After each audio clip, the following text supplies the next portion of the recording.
ธิน้ำเงี้ยวเด้อจ้ามีขามีปีกค่ะ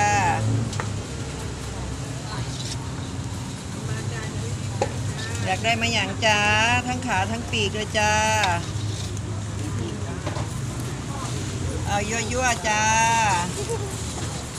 ขออย่าง พริกก็มีพอ นี่หนู แล้ว กินน้ำพริกลูกนี่ไง ค่ะ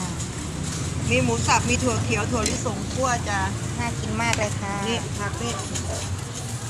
ตลาดท่าดินแดงนะคะ ไปรีวิวเลย ค่ะ น้ำยาน้ำพริกน้ำเงี้ยวจ้า ผักเยอะแยะเลยค่ะ น่ากินมาก